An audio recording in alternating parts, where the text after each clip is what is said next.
রাষ্ট্র পরিচালনা এটা ইবাদত, সমাজ পরিচালনা ইবাদত, ইবাদত হিসেবে করতে হবে। 10 কোটি টাকা বাজেট হলেও 1 কোটি টাকা খরচ করলাম, 9 কোটি টাকা মারে দিলাম, এই জন্য রাজনীতি করে।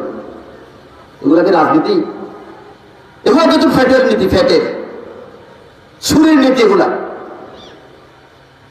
যে এই ব্যক্তির দিলের ভিতরে আল্লাহর ভয় থাকবে না, যার দিলের ভিতরে কলিজার ভিতরে জাহান্নামের ভয় থাকবে না, পরকালীন চিরস্থায়ী জীবনে আল্লাহর আদালতের কাঠগড়ায় দাঁড়িয়ে জবাব দিতে হবে, এই কথা যার দিলের ভিতরে থাকবে না, অবশ্যই তাকে কখনো দুর্নীতির থেকে ফিরানোর আর কোনো ব্যবস্থা থাকতে পারে না।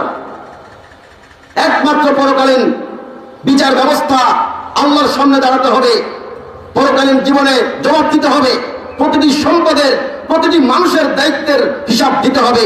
যার দিলের ভিতরে, সিনার ভিতরে, যার কলিজার ভিতরে এই কথাটা থাকবে, কেবল তার দ্বারায় দুর্নীতিমুক্ত সমাজ এবং বাস্তব আদর্শ সমাজ বিনির্মাণ করা সম্ভব হবে। এজন্য আমাদের মনে রাখতে হবে, সবাই আমরা কোরআনওয়ালা হয়ে যাই, সবাই হাদিসওয়ালা হয়ে যাই, সবাই সুন্নতওয়ালা হয়ে যাই, সবাই কোরআনকে আঁকড়ে ধরি, কোরআনের মাদ্রাসাকে আঁকড়ে ধরি। যারা আমাদের বিরুদ্ধে খামাখা অপপ্রচার চালায়, আমাদেরকে মৌলবাদী বলে, ফান্ডামেন্টালিজম বলে, ফান্ডামেন্টালিস্ট বলে, এগুলো হচ্ছে ষড়যন্ত্রকারী, দেশের বিরুদ্ধে এরা হচ্ছে গোপনে অপতৎপরতা চালানোয়ালা, এরা কখনো দেশপ্রেমিক নয়। এই দেশের একজন আলেমের বিদেশে বাড়ি আছে দেখান? নাই। যারা এই দেশে বিগত সময়ে সরকারে ছিল তাদের সবাই বিদেশে বাড়ি আছে না নাই? কথা বলেন না কেন, ভয় করেন? বিদেশে বাড়ি আছে না নাই? আছে। তাদের দেশপ্রেমিক কারা? দেশপ্রেমিক কারা? আমরা কি ক্ষমতা ছিলাম না? আমাদের মধ্যে যারা মন্ত্রী ছিল, এমপি ছিল, তারা কি বিদেশে বাড়ি দরকার বানাতে পারতো না? দেখেন, আমাদের আলেমদের একজনের বিদেশে বাড়ি আছে, লন্ডনে বাড়ি আছে, কানাডায় আছে, বেগমবাড়া আছে, দেখেন নাই। কিন্তু যারাই দেশের কথা বলে, স্বাধীনতার কথা বলে, মানুষের ভাগ্যের কথা বলে যারা, তাদেরই দেখেন বিদেশে 10টা, 20টা, 30টা, 40টা, 100টা বাড়ি আছে। এটা কি দেশপ্রেম? এই জন্য আমাদের বুঝতে হবে, ইন্নাল্লাহা ওয়া মালাইকাতাহু ইউসাল্লুনা আলান নবী ইয়া আইয়ুহাল্লাযীনা আমানু সাল্লু আলাইহি ওয়া সাল্লিমু তাসলিমা আল্লাহুম্মা সাল্লি আলা سيدنا مولانا محمد وعلى آل سيدنا مولانا محمد اللهم صل على سيدنا مولانا محمد وعلى آل سيدنا مولانا محمد بلغ العلا بكماله كشف الدجى بجماله حسنت جميع خصاله صلوا عليه وآله بلغ العلا بكماله كشف الدجى بجماله حسنت جميع خصاله صلوا عليه وآله رہے میرے مسکن حوالی کعبہ بنے میرے مدفن دیار مدینہ بلغ العلا بكماله كشف الدجى بجماله حسنت جميع خصاله صلوا عليه وآله ফিরানিস মোহাম্মদ দুনিয়া সাহেবের হাফেজিয়া মাদ্রাসার উদ্যোগে আজকের এই পবিত্র তাফসিরুল কোরআন মাহফিলের শ্রদ্ধেয় সভাপতি হযরত উলামায়ে কেরাম, তলাবায়ে আযম, এলাকার সর্বস্তরের মুরব্বিয়ানে কেরাম, যুবক ভাইয়েরা, ছোট ভাইয়েরা এবং পর্দার আড়ালে বসা সম্মানিত মা ও বোনেরা, আজকে আমরা মহাগ্রন্থ পবিত্র কুরআনুল কারীমের তাফসীরের অনুষ্ঠানে বসেছি অথবা শুনছি। এই কুরআনুল কারীমের মহাসমুদ্র থেকে 18 নং পারার সূরাতুল মুমিনুনের শুরুর দিকের কয়েকটি আয়াতখানি আমি তেলাওয়াত করেছি। আল্লাহ পাক যদি তৌফিক দেন, এই আয়াতগুলোর উপরে সংক্ষিপ্ত তাফসীর ইনশাআল্লাহ পেশ করার চেষ্টা করব। এর আগে আমি বলতে চাই, এই কুরআনুল কারীম এসেছে কার থেকে? আল্লাহ থেকে। যে আল্লাহ তাআলা সবার ঊর্ধ্বে, সকল কিছুর চাইতে যিনি সবচাইতে বড়, যিনি সবচাইতে বড়, তার কাছ থেকে এই কুরআনুল কারীম আমাদের কাছে এসেছে। যে ফেরেশতার মাধ্যমে এসেছে, তিনি সকল ফেরেশতা জগতের ভিতরে সবচেয়ে দামি, সবচেয়ে শ্রেষ্ঠ ফেরেশতা হচ্ছেন হযরতে জিবরাইল আমিন আলাইহিস সালাম। তিনার মাধ্যমে এই কুরআন কারীম এই দুনিয়াতে এসেছে। যে সিনার উপর কুরআন কারীম অবতীর্ণ হয়েছে, নাজিল হয়েছে, এই সিনা হলো শুধু মানুষের ভিতরে শ্রেষ্ঠ সিনা এটা নয়, সকল মাখলুকাত, কুল কায়নাত, আসমান জমিন, সকল ফেরেশতা, সকল জিন্নাত, সকল ইনসান, সবার চাইতে যিনি শ্রেষ্ঠ সিনার অধিকারী, এমনকি সমস্ত নবীদের যিনি সর্দার, যিনি সমস্ত রাসূলদের সর্দার, এমন পবিত্র আত্মার উপরে সর্বশ্রেষ্ঠ সত্তা, মহান সত্তা, মহান ফেরেশতার মাধ্যমে মহান সিনার উপরে সর্বশ্রেষ্ঠ কিতাব এই কোরআন শরীফ আল্লাহ পাক নাযিল করেছেন। সুবহানাল্লাহ। সমস্ত আসমানি কিতাবের ভিতরে সবচেয়ে দামি যে কিতাব এই কোরআনুল কারীম। আজকে এই কোরআনুল কারীমের তাফসীরের অনুষ্ঠান, মাহফিল এবং কোরআনুল কারীম যে প্রতিষ্ঠানে শিক্ষা দেওয়া হয়, সেই প্রতিষ্ঠান কেন্দ্রিক মাহফিল হচ্ছে। সুতরাং গতকালকে এই মাহফিল ছিল না, আগামীকালকে থাকবে না। পুরো বছর আমরা ঘোরাফেরা করি আল্লাহর এই কোরআনকে সম্মান দেওয়ার জন্য, আল্লাহর এই পবিত্র কিতাবকে, মুসলমানদের সবচেয়ে দামি যে কনস্টিটিউশন, সবচেয়ে দামি সংবিধান এই কোরআনুল কারীম, তার আলোচনা আজকে হবে। চায়ের দোকানে আড্ডা আমরা কালকে দিতে পারবো, বিভিন্নভাবে হাঁটাফেরা চলাফেরা আগামীকাল করতে পারবো, কিন্তু মাহফিল তো থাকবে না। কাজেই আল্লাহর কোরআনের সম্মান দেওয়ার জন্য আমরা মাহফিলের প্যান্ডেলে চলে আসি, মাহফিলের অনুষ্ঠানে চলে আসি। আল্লাহ পাক আমাদের সবাইকে আল্লাহর কোরআনকে শ্রদ্ধা করার, সম্মান করার তৌফিক দান করুন। সবাই বলুন আমিন। রাসূল করিম সাল্লাল্লাহু আলাইহি ওয়াসাল্লাম বলেছেন, হুয়াল ফাসলু লাইসা বিল হাজল। এই কোরআনে কারীম হচ্ছে এমন কোরআন, যে কোরআনে কারীমের সিদ্ধান্তই মূল সিদ্ধান্ত, যে কোরআনে কারীমের কথাই মূল কথা, এটার সঙ্গে কোনো ঠাট্টা মস্করা করা যাবে না। হুয়া যিকরুল হাকিম।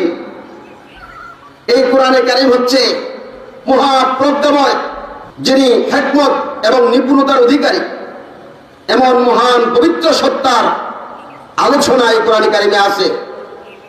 সুতরাং রাসূল বলেন, মান ক্বালা বিহি সাদাকা।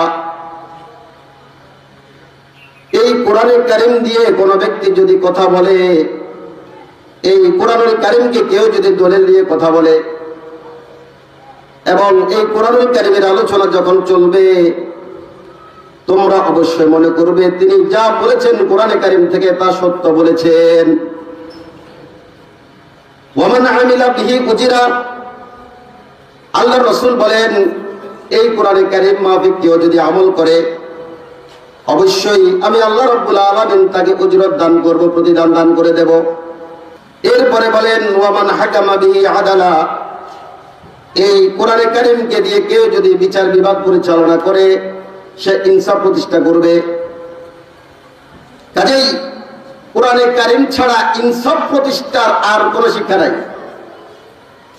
কোরআনে কারীমের প্রদত্ত শিক্ষা ব্যবস্থা ছাড়া যত শিক্ষা ব্যবস্থা আছে আমার এই দেশে, বহির্বিশ্বে, সারা পৃথিবীতে, সব জায়গাতেই হচ্ছে নাস্তিকবাদকে সামনে রেখে তাদের সকল শিক্ষা সিলেবাস, শিক্ষা ব্যবস্থা প্রণয়ন করা হয়েছে। একমাত্র ইনসাফ প্রতিষ্ঠার, মনুষ্যত্ব শিক্ষার একমাত্র সিলেবাস, একমাত্র শিক্ষা এই কোরআনে কারীমের শিক্ষা। এই কোরআনে কারীম দিয়ে শান্তির সমাজ প্রতিষ্ঠা করা যাবে। আমার এই দেশে কোরআনে কারীমের বিধানের কথা আলোচনা করলে অনেক মুসলমান হয়ে মনে কষ্ট যায়। ওয়াজ করতে বসছেন, কোরআন শরীফের আলোচনা করেন, রাজনীতির কথা কেন বলেন? এই প্রশ্ন করে কি করে না? করে। মুসলমান কাকে বলে? শুধুমাত্র নামাজ পড়া আর দাড়ি রাখা, টুপি রাখার নাম কি মুসলমানই? Islam is the complete code of life of the mankind. মানব জীবনের সকল সমস্যার সমাধান এই ইসলামের ভিতরে আছে। ইসলাম ধর্মের সম্পূর্ণ রূপরেখা আল্লাহ পাক এই 30 পারা কোরআনের ভিতরে খুলে খুলে বর্ণনা করে দিয়েছে। মানুষের ব্যক্তিগত জীবন, মানুষের পারিবারিক জীবন, মানুষের সামাজিক জীবন, মানুষের রাষ্ট্রীয় জীবন, মানুষের আন্তর্জাতিক জীবনের, আন্তর্জাতিক পরিমণ্ডলের সকল সমস্যার সমাধান আল্লাহ পাক এই কোরআনে কারীমে বর্ণনা করে দিয়েছেন। রাসূল কারীম সাল্লাল্লাহু আলাইহি ওয়াসাল্লাম ইরশাদ করেছেন, মাল্লাম ইয়াতাগান্না বিল কুরআন ফালাইসা মিন্না। যেই ব্যক্তি এই কোরআনে কারীমকে নিজের জীবন চলার জন্য যথেষ্ট মনে করবে না, অর্থাৎ তার পারিবারিক জীবন, তার সামাজিক জীবন, তার রাষ্ট্রীয় জীবন, তার রাষ্ট্রনীতি, তার সমাজনীতি, তার অর্থনীতি, তার রাজনীতি, সব কিছু আল্লাহ পাক এই কোরআনের ভিতরে দিয়েছেন। সুতরাং কোন ব্যক্তি যদি তার সকল জীবনের জন্য, পরিচালনার জন্য এই কোরআনে কারীমকে যদি যথেষ্ট মনে না করে, ভিন্ন কারো থেকে কোনো কিছু হাওলাত আনতে হবে, আব্রাহাম লিঙ্কন থেকে আনতে হবে, লেনিন থেকে আনতে হবে, কার্ল মার্কস থেকে আনতে হবে, এরিস্টটল থেকে আনতে হবে, এই জাতীয় যদি কোনো বিশ্বাস দিনের ভিতরে পোষণ করে, আল্লাহ রাসূল বলেন, লাইসা মিন্না, সে আমার উম্মত নয়। কাজেই আমার রাজনীতি, আমার সমাজনীতি, আমার রাষ্ট্রনীতি, আমার পৌরনীতি, আমার অর্থনীতি, সব কিছু আল্লাহ পাক এই কোরআনে কারীমের ভিতরে দিয়েছেন। মুসলমানের জীবন শুধু নামাজ পড়া নয়, শুধু দাড়ি রাখা নয়, শুধু টুপি দেওয়া নয়। মুসলমান সকল কিছু কোরআন অনুযায়ী করার নাম হচ্ছে ইসলাম, সব কিছু করার নাম হচ্ছে মুসলমান। আমার রাসূল বিশাল আয়তনের এক রাষ্ট্র ব্যবস্থা পরিচালনা করেছিলেন। মদিনার জীবনে রাসূল 10 বছর ইসলামিক স্টেট প্রতিষ্ঠা করেছিলেন। খেলাফতের রাশিদার বিশাল অধ্যায়, রাষ্ট্র পরিচালনার জীবন ব্যবস্থা সবকিছু সেখানে ছিল। কাজেই রাষ্ট্রনীতি, রাজনীতি যদি না থাকতো, সাহাবায়ে কেরাম, খুলাফায়ে রাশিদিন, তাবেঈন, তাবে তাবেঈন, আইম্মায়ে মুজতাহিদিন কিভাবে করেছেন? আসল কথা হলো কোরআনে শিক্ষার রাজনীতি যেটা, এটা হলো সকল দুর্নীতিবাজদের দুর্নীতির বিরুদ্ধে এক বড় আন্দোলন। সকল দুর্নীতিবাজ, সকল চাঁদাবাজ, সকল টেন্ডারবাজ, সকল বাটফার, লম্পট, গুন্ডা মাস্তানদের বিরুদ্ধে এই কোরআনে কারীম সবসময় আন্দোলন করেছে। এজন্য এরা আর কিছু খুঁজে পায় না।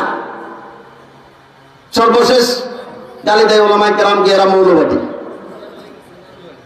মৌলবাদীরা ক্ষমতা আসে না। কেউ যদি রাজনীতিকে কোরআন সুন্নাহ মাফিক করব না, করতে হবে না, এই কথা মনে করে, তার ঈমান আছে কিনা আল্লাহ জানে। কোরআন কারীমের আয়াতের সাথে সাংঘর্ষিক হয়ে যায়। এজন্য আমাদেরকে মনে রাখতে হবে, আমার সকল কিছু ইসলাম মাফিক চালাতে হবে। নামাজ পড়বো রাসূলের তরিকা মতো, রোজা রাখবো রাসূলের তরিকা মতো, যাকাত দিব রাসূলের তরিকা মতো, হজ করবো রাসূলের তরিকা মতো। রাজনীতি কেন আব্রাহাম লিঙ্কনের তরিকা মতো করতে হবে? কেন করতে হবে?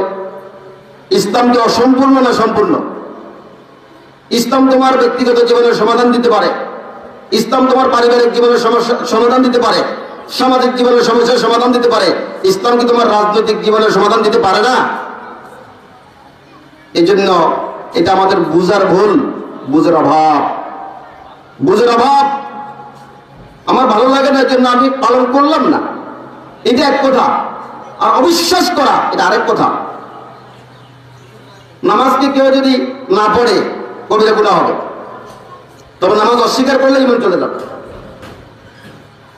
ঠিক তেমনি ভাবে আমার ভালো লাগে না, এই জন্য আমি ইসলামী অনুযায়ী রাজনীতি করি না, এটার দ্বারায় ঈমান যাবে না। কিন্তু যদি অস্বীকারই করে যে কোরআনের ভিতরে রাজনীতি, হাদিসের ভিতরে রাজনীতি নাই, ঈমান চলে যাবে, বিন্দু পরিমাণ ঈমান থাকবে না। এজন্য এই বিষয়গুলি আল্লাহ পাক আমাদের সবাইকে বোঝার তৌফিক দান করুন। সবাই বলুন আমিন। আলহামদুলিল্লাহ, বাংলাদেশের ক্ষমতায় অতীতে আমরা দেখেছি আলেম ওলামা, পীর মাশায়েখ, বুজুর্গানে দ্বীন এই দেশের এমপিও ছিলেন, মন্ত্রীও ছিলেন, তাদেরকে বিভিন্ন রকমের কথা বলে ফাঁসি দেওয়া হয়েছে ঠিকই, কিন্তু একজনের বিরুদ্ধে দুর্নীতির কোনো মামলা নাই।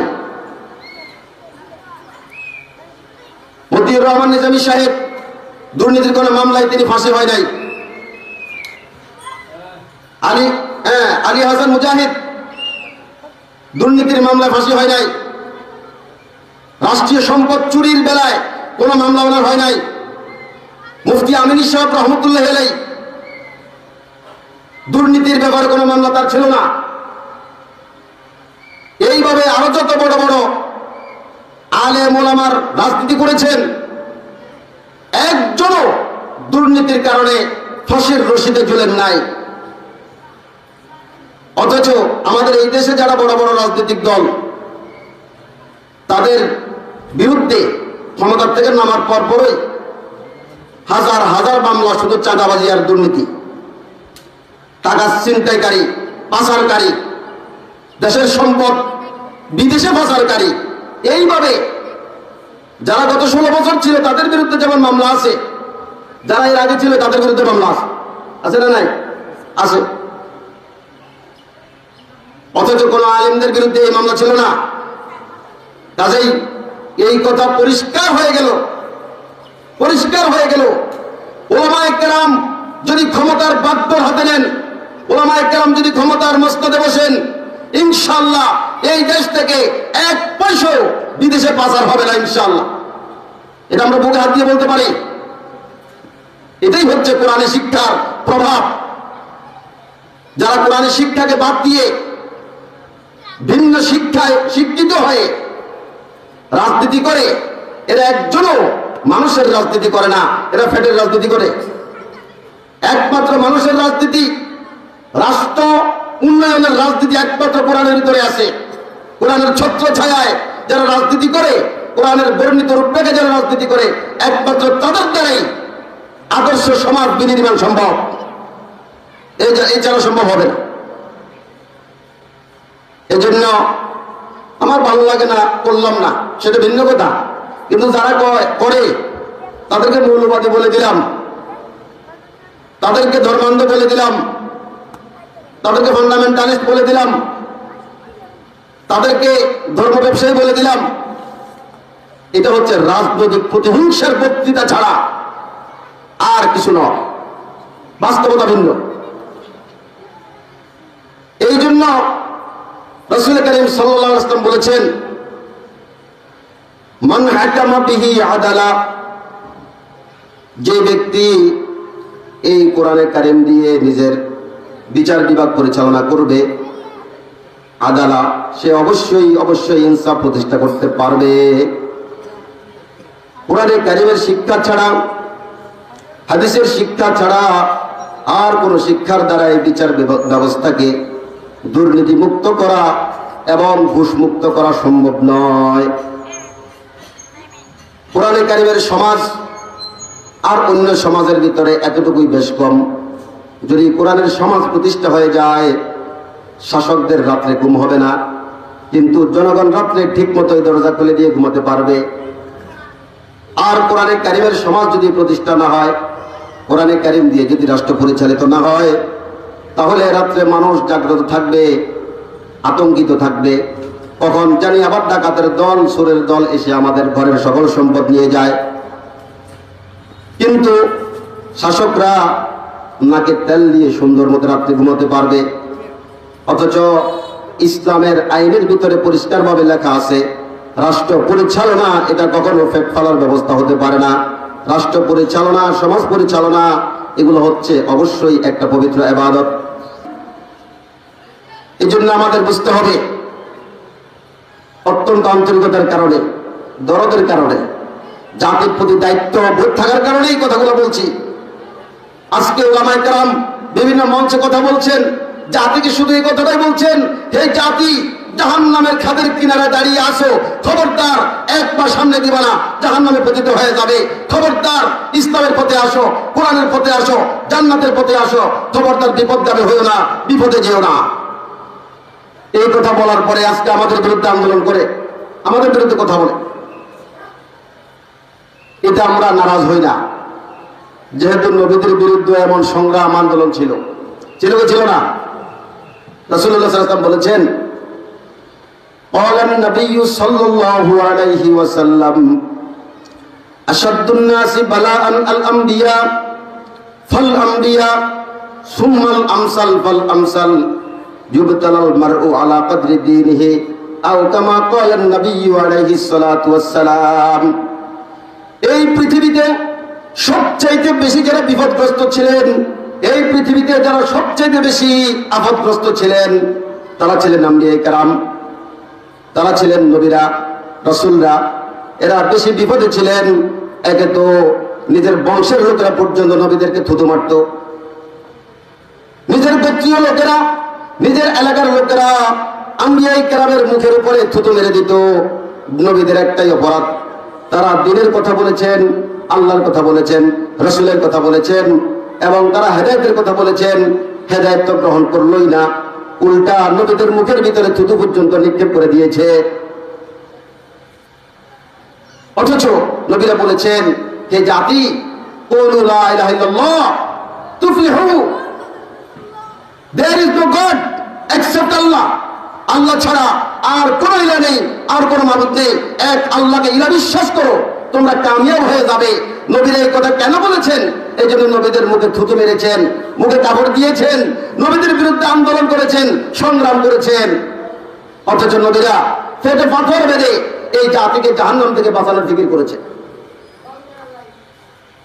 এই জন্য মনে রাখতে হবে, রাসূলুল্লাহ সাল্লাল্লাহু আলাইহি ওয়াসাল্লাম বলেছেন, আশাদ্দুন নাসি বালাআন আল আমবিয়া ফাল আমবিয়া সুম্মাল আমসাল ফাল আমসাল। সবচাইতে এই পৃথিবীতে বেশি বিপদগ্রস্ত ছিলেন আম্বিয়ায়ে কেরাম। আমাদের নবীর পরে আর কোনো নবী হবে না। নবীর ওয়ারিসটা হচ্ছেন উলামায়ে কেরাম। এই উলামায়ে কেরাম নবীদের কাজ করে যাবেন, মানুষকে সত্যের কথা, দ্বীনের কথা, হকের কথা বলে যাবেন।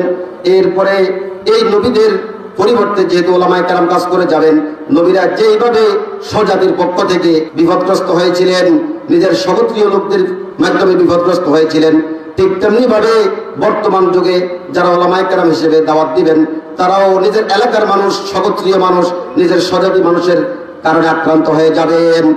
এটাই স্বাভাবিক, এটাই স্বাভাবিক। এরপর আল্লাহ রাসূল বলেন, ইউবতালাল মারউ আলা কদরি দীনিহি, যার ইমান যত মজবুত তার জন্য পরীক্ষা আছে তত বড়। পরীক্ষা আছে কি তত বড়। মুসলমানের উপরে শুধু বিপদ আর বিপদ, একটার পর একটা বিপদ আসেই। যারা বেশি ইসলাম পালন করে তাদের উপর একটার পর একটা সিংহহারের মুতির মতো একটার পর একটা বিপদ আপদ আসতেই থাকে। কথা ঠিক দেবে ঠিক। আজকে একটা রোগে আক্রান্ত হলেন, সুস্থ হলেন, কালকে আপনার ওয়াইফ আক্রান্ত হয়ে গেল, তার সুস্থতা হলো, বাচ্চা অসুস্থ হয়ে গেল, সে সুস্থ হয়ে গেল, বাবা অসুস্থ হয়ে গেল, সে সুস্থ হলো, শ্বশুর অসুস্থ হয়ে গেল। এরকম বিপদ আছে না নাই? আছে না নাই? এগুলো হচ্ছে বিপদ। যুক্তালাল মারউ আলা কদরি দীনিহি, মানুষকে তার ঈমান অনুপাতে পরীক্ষা করা হবে। যার ঈমান যত বড় হবে তার পরীক্ষাটা তত বড় হবে। কাজেই কোন অবস্থাতেই মনকে ছোট করা যাবে না, মন ছোট করা যাবে না। সর্ব অবস্থায় ধৈর্যের পাহাড় বুকে নিয়ে অটুটভাবে আল্লাহর পরীক্ষার সামনে দাঁড়িয়ে থাকতে হবে, দাঁড়িয়ে থাকতে হবে ধৈর্যের পাহাড় নিয়ে, যে আল্লাহ পাক অবশ্যই দিবে, এর প্রতিদান দিবে। আমাদের স্বজাতি, আমাদের স্বগোত্রীয় মানুষরা আমাদেরকে যতই কাদা নিক্ষেপ করে কোরআনে কারিমের দাওয়াতের কারণে আর কথা বলার কারণে আমরা আমাদের সেই কাজ করতেই থাকবো, করতেই থাকবো, আমরা পিছ পাবো না। কবি বলেছেন, বাতিল সে দবনে ওয়ালে আয় আসমানে হাম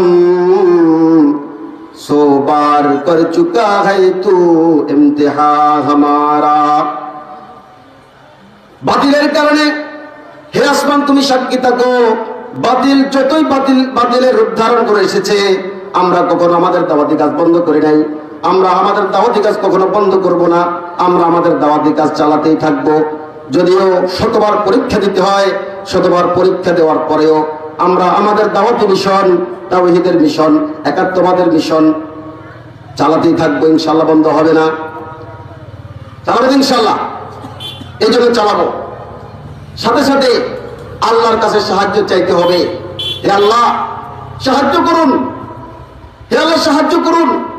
অনেকজন আমাদেরকে বলে, হুজুর এত আলেম ওলামা দাওয়াত দিচ্ছেন, এত ওলামায়ে কেরাম দোয়া করতেছেন, আপনাদের তার কোনো পরিবর্তন হচ্ছে না কেন? আল্লাহ পাক পবিত্র কোরআনে তার জবাব দিয়েছেন। আল্লাহ পাক বলেন, আম হাসিবিতুম আন তাদখুলুল জান্নাতা ওয়ালাম্মা ইয়াতিকুম মাসালুল লাযীনা খালাউ মিন ক্বাবলিকুম মাসসাতুহুমুল বাসাউ ওয়াদ-দাররা ওয়াযুলজিলু হাত্তা ইয়াকুলার রাসূলু ওয়াল্লাযীনা আমানু মা'হু মাতা নাসরুল্লাহ আলা ইন্না নাসরাল্লাহি করিব। আল্লাহ পাক বলছেন, তোমরা ধারণা করেছো এত সহজে সহজে জান্নাতে চলে যাবে, এমনি এমনি ঈমান গ্রহণ করেছো জান্নাতে চলে যাবে। অথচ এর আগেকার যে সমস্ত জাতিরা ছিল তাদের কাছে কত বিপদ এসেছে, হঠাৎ করে দুর্ভিক্ষ এসেছে, খাওয়ার নাই, পানি নাই, টিউবওয়েলে পানি নাই, নদীতে পানি নাই, কূপে পানি নাই, পুকুরে পানি নাই, দুর্ভিক্ষ এসে গেল, হাহাকার পড়ে গেল, পানি নাই, দুর্ভিক্ষ, অসুস্থ, ওয়াজুল ছিল, আবার ভূমিকম্প, চতুর্দিক থেকে বিপদ আর বিপদ। হাত্তা ইয়াকুলার রাসূল ওয়াল্লাযীনা আমানু মা'হু, রাসূলরাও এবং রাসূলদের সাথে যারা ঈমান এনেছিল তাদের উম্মতেরা, তারাও বলেছিল মাতা নাসরুল্লাহ, তখন আমাদের জন্য আসমান থেকে সাহায্য আসবে। আল্লাহ পাক আওয়াজ দিয়ে বলেছেন, আলা ইন্না নাসরাল্লাহি করিব। একটু ধৈর্য ধরো, আরেকটু ধৈর্য ধরো, তোমাদের সাহায্য খুব নিকটে চলে আসবে, চলে আসবে। এই জন্য আমরাও বলি, আপনারা দেশ স্বাধীন করেছেন, এখনো আপনারা ঝামেলা মুক্ত নয়। ধৈর্যের পাহাড় নিয়ে দাঁড়িয়ে থাকতে হবে, দাওয়াতি কাজ করতে হবে। এবং আমি পূর্বাভাস ব্যক্ত করছি, ইনশাআল্লাহ নতুন দিগন্ত দিতে হবে, নতুন সূর্য দিতে হবে বাংলাদেশে ইনশাআল্লাহ। আমরা অপেক্ষা করছি। এই জন্য দাওয়াতি মিশন বন্ধ করা যাবে না, দাওয়াতি কাজ করতে হবে, বলতে হবে, মানুষকে বলতে হবে, মানুষের ম্যান্ডেট যাতে পরিবর্তন হয়, এই জন্য আমাদের দাওয়াতি মিশন চালাতে হবে।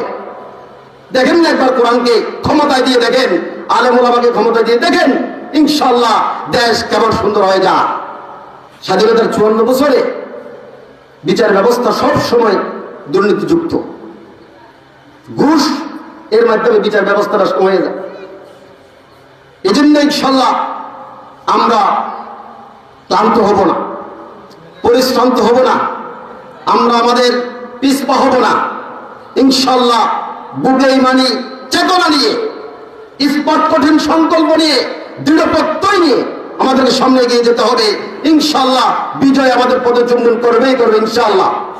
এজন্য ইনশাল্লাহ আমরা কাজ করব এবং কোরআন কারীমের দাওয়াত দেব। আল্লাহ পাক তৌফিক দান করুন, সবাই বলুন আমিন। আমরা যেহেতু ঈমান গ্রহণ করেছি, আল্লাহ পাক সূরাতুল মুমিনুনের শুরুর দিকের 10টি আয়াতে ঈমানদারের 6টি গুণের কথা আলোচনা করেছেন। কতটি গুণ বলেন? 6টি গুণ। আল্লাহ পাক বলেছেন قد أفلح المؤمنون الذين هم في صلاتهم خاشعون। ঈমানদাররা সফল হয়েছে। ঈমানদার কারা? ঈমানদারের 6টা গুণ আছে। এই 6 গুণ যদি অর্জিত হয়, অবশ্যই ঈমান গ্রহণ করার পরে যদি এই 6 গুণ বলা যদি হয়ে যায়, আল্লাহ পাক অত্যন্ত শক্তভাবে কসম দিয়ে বলছেন অবশ্যই মুমিনরা সফল কাম হয়ে যাবে। শর্ত হলো মুমিনরা ঈমান গ্রহণ করার পরে 6টা কাজ করে যেতে হবে। কয় কাজ? 6 কাজ। 1 নম্বর, আল্লাযীনা হুম ফী সালাতিহিম খাশিউন, যারা একাগ্র চিত্তে নামাজ আদায় করবে। একাগ্র চিত্তে নামাজ আদায় করার অর্থ কি? একাগ্র চিত্তে নামাজ আদায় করার অর্থ, এটার অর্থ হচ্ছে মানুষ যখন নামাজে দাঁড়ায়, রাসূলুল্লাহ সাল্লাল্লাহু আলাইহি ওয়াসাল্লাম হাদিসে বলেন, তখন নামাজের দিলের ভিতরে শয়তান আসি বলে উস্কুর কাজা, উস্কুর কাজা। তোমার বউ বাচ্চার কথা মনে করো, তোমার জমিনের কথা মনে করো, তোমার অফিসের কথা মনে করো, তোমার আদালতের কথা মনে করো, তোমার বিদেশের কথা মনে করো, তোমার দেশের ব্যবসা বাণিজ্যের কথা মনে করো। এই রকমের সাংসারিক হাজারো কথা দিলের ভিতরে জাগ্রত করে দেয়। দেখি দেয় না? এটা মনে হয় আল্লাহ ভুল বলেছে। দিলের ভিতরে জাগ্রত করে কি করে না? করে।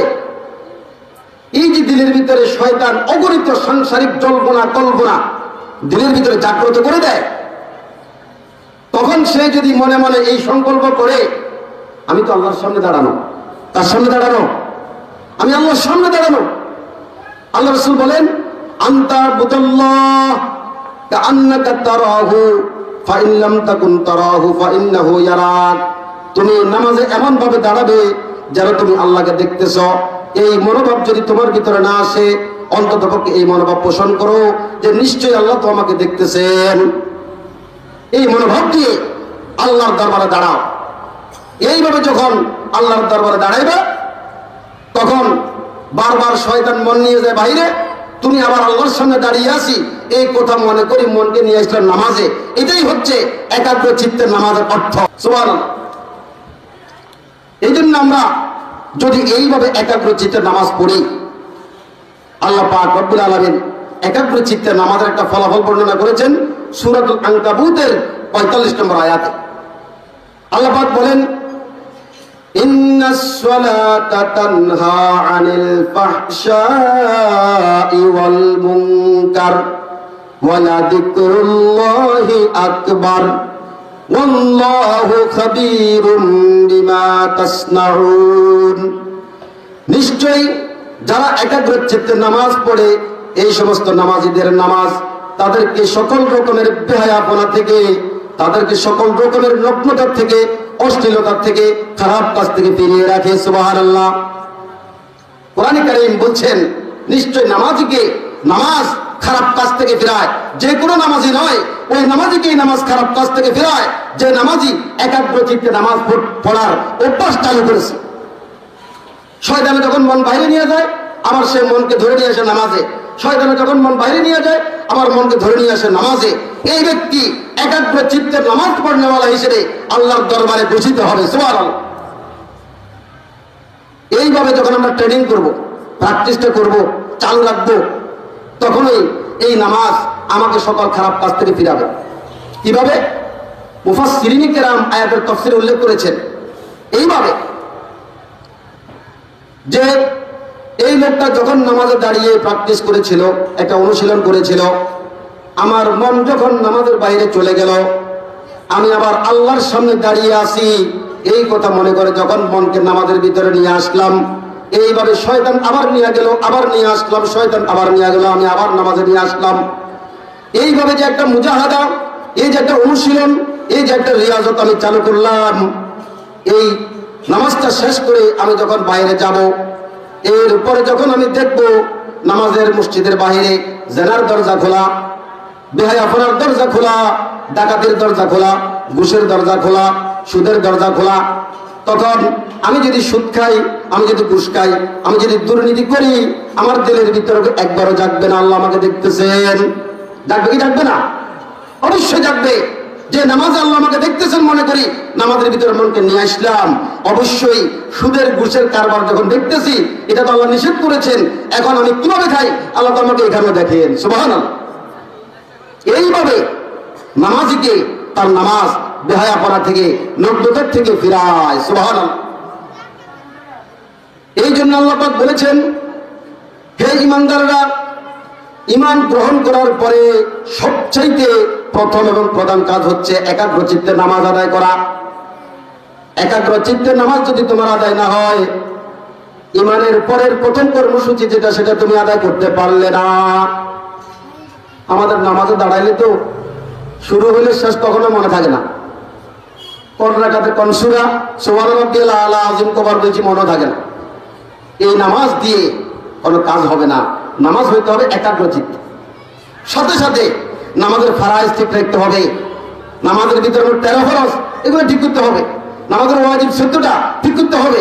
নামাজের সুন্নতে মুআক্কাদা 12টা ঠিক করতে হবে। নামাজের 39টা সুন্নতে জায়েদা আছে, এগুলো ঠিক করতে হবে।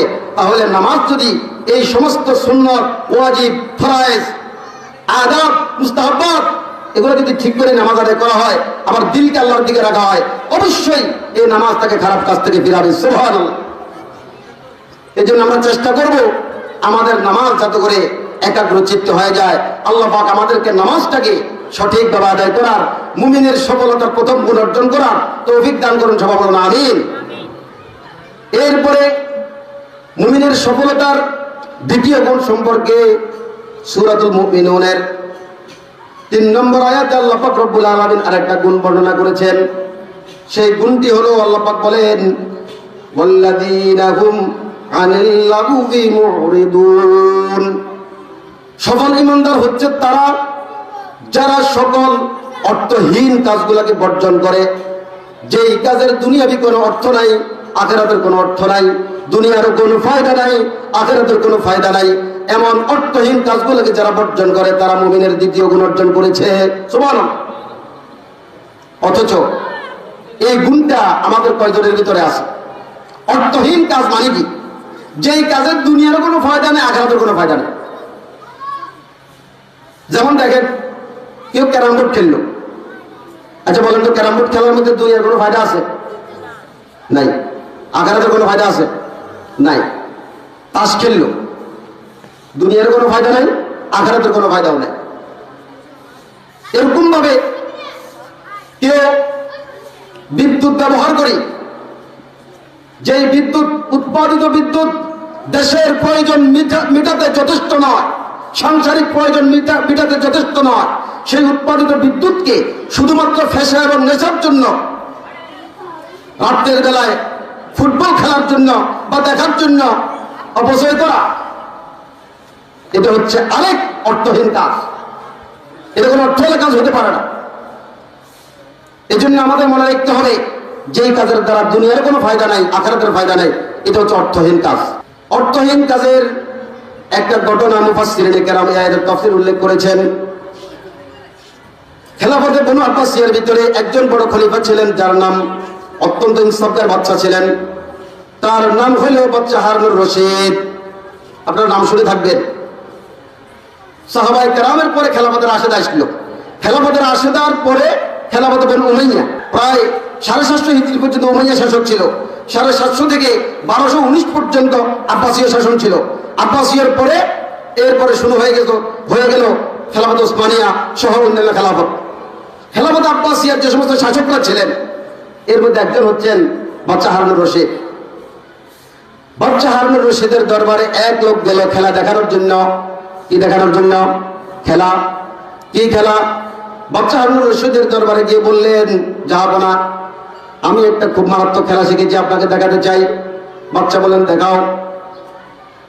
সে বলে, আমার খেলার কৃতিত্ব হলো আমি বহু দূরে দাঁড়াইয়া সুইকে তার পিছনে যে ছিদ্র আছে এই ছিদ্রের ভিতরে দিয়ে আমি সুতা মেরে সুতা ঢুকাইতে পারি। বহু দূরে দাঁড়াই, সুইয়ের পিছনে যে ছিদ্র আছে কিন্তু কি করতে পারি? সুতা ঢুকাইতে পারি। এটা একটা বড় আশ্চর্য খেলা। বাদশাহ বলেন, দেখাও। ওই লোকটার সঙ্গে সঙ্গে বাদশাহ হারুন রশিদকে দূর থেকে সুতা মেরে সুইয়ের ভিতরে দিয়ে সুতা ঢুকাইয়া দিল। এরপরে বাদশাহ এই খেলা দেখে আশ্চর্য হয়ে গেলেন। সাথে সাথে উজিরকে বললেন, এই লোকটা যেহেতু একটা আশ্চর্য খেলা দেখাইছে, এই জন্য তাকে 10 দারাম পুরস্কার দিবা। কয় দারাম? 10 দারাম পুরস্কার। সাথে সাথে আরো একটা পুরস্কার দিবা। সেই পুরস্কারটা হলো তাকে 10টা জুতার বাড়ি দিবা। কয়টা জুতার বাড়ি? 10টা জুতার বাড়ি।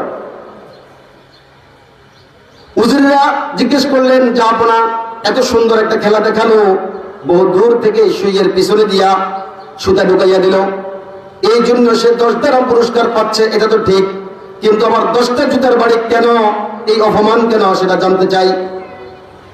তখন বাদশাহ বললেন, এটা অবশ্যই একটা গুরুত্বপূর্ণ খেলা, খুব আশ্চর্যপূর্ণ খেলা, কিন্তু এই খেলার ভিতরে না তার দুনিয়ার কোনো ফায়দা আছে, না আখিরাতের কোনো ফায়দা আছে। দুনিয়ার ফায়দাও নাই, আখিরাতের ফায়দাও নাই। দুনিয়ার ফায়দা হইতো যদি ব্যবসা বাণিজ্য করতো, নিজের ব্যবসার দ্বারায় অপরের প্রয়োজনও মেটানো যাইত, আবার নিজের প্রয়োজনও মেটাইত। কিভাবে? একজনের কাছে টাকা আছে, চাউল নাই, যার কাছে টাকা আছে তার টাকার অভাব নাই, চাউলের অভাব। যে ব্যক্তির কাছে চাউল আছে তার চাউলের অভাব নাই, টাকার অভাব। কাজে যখন একজন ব্যবসা করতেছিলেন, ব্যবসা করে যখন তিনি চাল বিক্রি করতেছিলেন, অবশ্যই এই চাল বিক্রি করলে আরেকজনের যে চালের প্রয়োজন, তার চালের প্রয়োজনটা মিটিয়ে যেত। আর তার কাছে যে টাকা নাই, অন্যজনে টাকা দিয়ে দিলে তার টাকার প্রয়োজনটা মিটে যেত। দুইজনেরই ফায়দা ব্যবসার দ্বারা।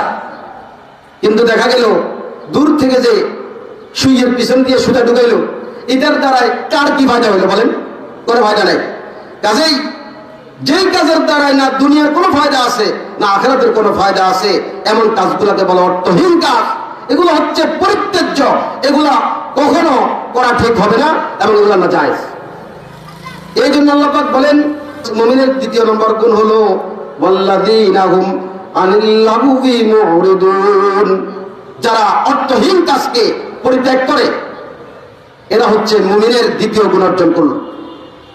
আজকে আমার এই দেশে Facebook, YouTube, Google, Twitter, imo, হোয়াটসঅ্যাপের মাধ্যমে যত সময় অপচয়ের কাজ, যার ভিতরে না দুনিয়ার কোনো ফায়দা আছে, না আখিরাতের কোনো ফায়দা আছে, এমন কাজ নিয়ে ঘন্টা ঘন্টা, দিনকে দিন, রাতকে রাত নষ্ট করা হচ্ছে। আমার যুব সমাজকে কলঙ্কিত করার জন্য, যুব সমাজকে অত্যন্ত ভঙ্গ করে দেওয়ার জন্য আন্তর্জাতিক যে ষড়যন্ত্র চলছে, তার ভিতরে একটা হচ্ছে মোবাইলের ভিতরে ফেসবুক। এই ফেসবুকের দ্বারাই মিথ্যা কথা বেশি হয়, এই ফেসবুকের দ্বারাই অন্যায় বেশি হয়, এই ফেসবুকের দ্বারাই সম্মানহানি হয়, এই ফেসবুকের দ্বারাই বিবাহ পূর্ব প্রেম হয়, যেটা অবৈধ হারাম। এই ফেসবুকের দ্বারাই মানুষের সংসার নষ্ট হচ্ছে, এই ফেসবুকের দ্বারাই চোখের সমস্যা হয়, এই ফেসবুকের দ্বারাই মাথার সেল নষ্ট হয়, এই ফেসবুকের দ্বারাই জন্ডিস হয়, এই ফেসবুকের দ্বারাই কিডনি, লিভার সবগুলো নষ্ট হয়। ছাত্ররা, যাদের আমাদের আগামী দিনের ফিউচার, আগামী ভবিষ্যৎ প্রজন্মের জন্য যারা আমাদের খুঁটি, তারা আজকে মোবাইল ছাড়া কিছুই বুঝে না। এই মোবাইল আর ফেসবুক রাতকে রাত চলে যাচ্ছে, পড়া নাই, লেখা নাই। এইদিকে দিয়ে আবার অটোপাস ছিল, অটোপাস তো চলেই। এই যে অযুক্ত হচ্ছে, এই যে দুর্বল হচ্ছে, এটা কি দেশের ক্ষতি নয়? কত বড় দেশের ক্ষতি। অর্থহীন কাজ, ফেসবুক শুধু ঠেলতে আছে, নামাজ নাই, রোজা নাই, মুক্কা নাই, মদিনা নাই, হজ নাই, শুধু ঠেলতে আছে।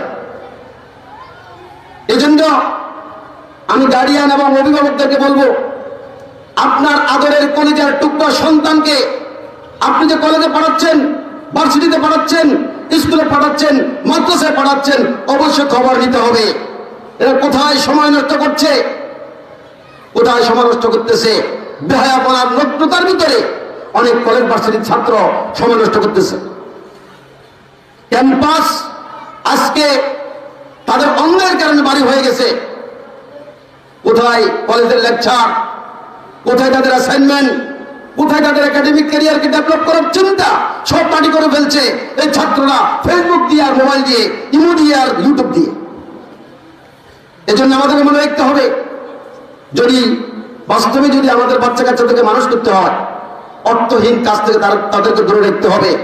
ধর্মীয় শিক্ষা তাদের সিনার ভিতরে ঢুকে দিতে হবে, আল্লাহর ভয় ঢুকে দিতে হবে। আমাদের এই দেশে আকাশপথে আরেক কুসংস্কার এবং অপসংস্কৃতি চালু হয়েছে, তার নাম হলো 14 ফেব্রুয়ারি ভ্যালেন্টাইন্স ডে। আজকে বলার সময় নাই।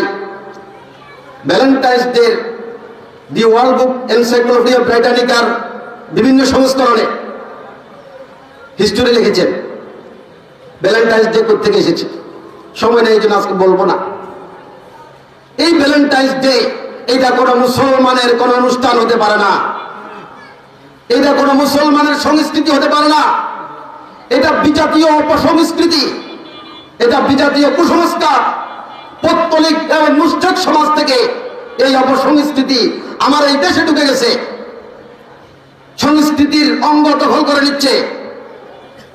আজকে তামাশা করে যদি পালন করা হয়, আগামী জীবনে সংস্কৃতির অঙ্গ থেকে এই অপসংস্কৃতিকে অপারেশন করে আপনি বের করতে পারবেন। এজন্য সতর্ক থাকতে হবে।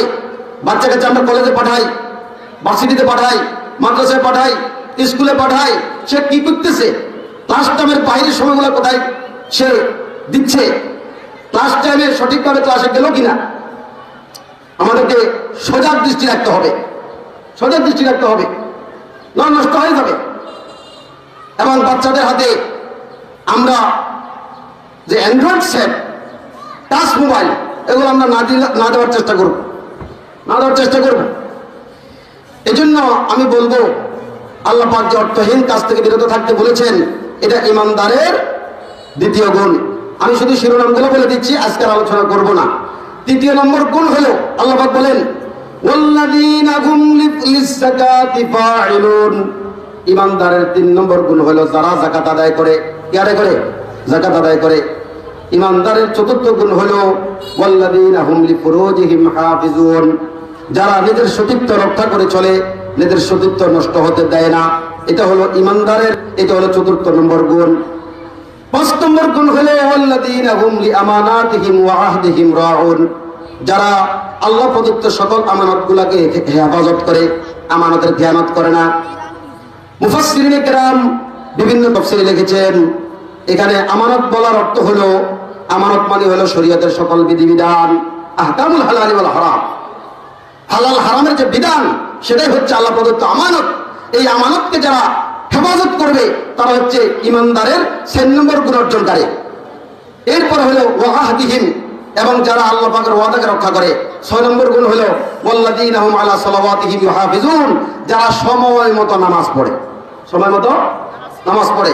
আল্লাহ পাক বলেন ইন্নাস সালাতা কানাত আলাল মুমিনিনা কিতাবাম মাওকুতা। সময় মতো নামাজ পড়া প্রত্যেক নরনারীর জন্য ফরজ। কাজেই নামাজ শুধু পড়লে হবে না, সময় মতো পড়তে হবে। কাজা করা যাবে না, সময় আসার আগেও পড়া যাবে না, আবার পরেও পড়া যাবে না। এই 6 গুণ। 1 নম্বর একাগ্র চিত্তে নামাজ, 2 নম্বর অনর্থক কাজ থেকে বিরত, 3 নম্বর যাকাত আদায় করা, 4 নম্বর সতীত্ব রক্ষা করা, 5 নম্বর আল্লাহ প্রদত্ত সকল আমানত কোরআনের বিধানকে রক্ষা করা, এবং সাথে সাথে নিজের সকল চুক্তিকে হেফাজত করা। 6 নম্বর হচ্ছে সময় মতো নামাজ আদায় করা। এই 6 কাজ যারা করবে, আল্লাহ পাক বলেন উলাইকা হুমুল ওয়ারিসুন আল্লাযীনা ইয়ারিসুনাল ফিরদাউসা হুম ফিহা খালিদুন। এরা হচ্ছে জান্নাতুল ফিরদাউসের উত্তরাধিকারী হয়ে যাবে, সুবহানাল্লাহ। এবং সেই জান্নাতে চিরকাল থাকবে। আল্লাহ পাক আমাদের সবাইকে সফল ইমানদারের যে 6 গুণের কথা সূরাতুল মুমিনুনের প্রথম 10 আয়াতে বর্ণনা করেছেন, ফলাফল সহ সবগুলিকে যথাযথভাবে মেনে চলার তৌফিক দান করুন, সবাই বলুন আমিন। ঈমান গ্রহণ করার পরে এই গুণগুলি আমাদের অর্জন করতে হবে। সাথে সাথে কোরআনের শিক্ষার প্রচলন, কোরআনের দাওয়াত এগুলো অব্যাহত গতিতে চালু রাখতে হবে। আল্লাহ পাক তৌফিক দান করুন। এবং এই কোরআনিক কারিমের যে প্রতিষ্ঠান, আমাদের এই ফিরানিস মোহাম্মদ বিজয় সাহেবের হাফিজিয়া মাদ্রাসা, এটা কোরআনের একটা বাতি, কোরআনের কি বাতি, এই বাতি নিবানো যাবে না, এই বাতি চালিয়ে রাখতে হবে। যারা বাতির বিরুদ্ধে ষড়যন্ত্র করবে, একটা কথা মনে রাখবেন, যারা কোরআনের বাতির বিরুদ্ধে ষড়যন্ত্র করে এরা বেশি দিন টিকে না। টিম টিম করে যে বাতি জ্বলছে সেটা জ্বলতেই থাকবে। আল্লাহ পাক বলছেন, ইউরিদুনা লিইউতফিউ নূরাল্লাহি বিআফওয়াহিহিম ওয়াল্লাহু মুতিম্মু নূরিহি ওয়ালাউ কারিহাল কাফিরুন। তারা চায় মুখের ফুৎকার দিয়ে আমার প্রজ্বলিত বাতিকে নিভিয়ে দিতে। আমার প্রজ্বলিত বাতি কখনো নিভবে না, এটা জ্বলতেই থাকবে। তবে যারা ষড়যন্ত্রকারী তারা নিঃশেষ হয়ে যাবে। তার কথা এটা কোরআন শরীফের কথা না আমার কথা? কোরআন শরীফের কথা। দেখার কথা কোরআন শরীফের কথা। সতীজা কর রহা है अजल से ता अमरोज चरागे मुस्तफवी से शरारे बुलाहाबी। শত বছর আগ থেকে, হাজার হাজার বছর আগ থেকে আবু লাহাবের চেলা চামুন্ডারা আল্লাহ প্রজ্বলিত আগুনকে নির্বাপিত করে দিতে চেয়েছিল, কিন্তু তারা নির্বাপিত হয়ে গেছে। আল্লাহ প্রজ্বলিত সে বাতি টিম টিম করে জ্বলছে, সেটা কখনো নির্বাপিত হয় নাই। সুবহানাল্লাহ। ইনশাআল্লাহ চলবে, মাদ্রাসা মুক্ত, এদেশের খানকা পীর মাশায়েখ বুজুর্গান থাকবে, ইনশাআল্লাহ ইসলাম থাকবে, দেশ থাকবে। আল্লাহ পাক আমাদের সবাইকে বুঝার তৌফিক দান করুন, সবাই বলুন আমিন। আসসালামু আলাইকুম ওয়া রাহমাতুল্লাহ।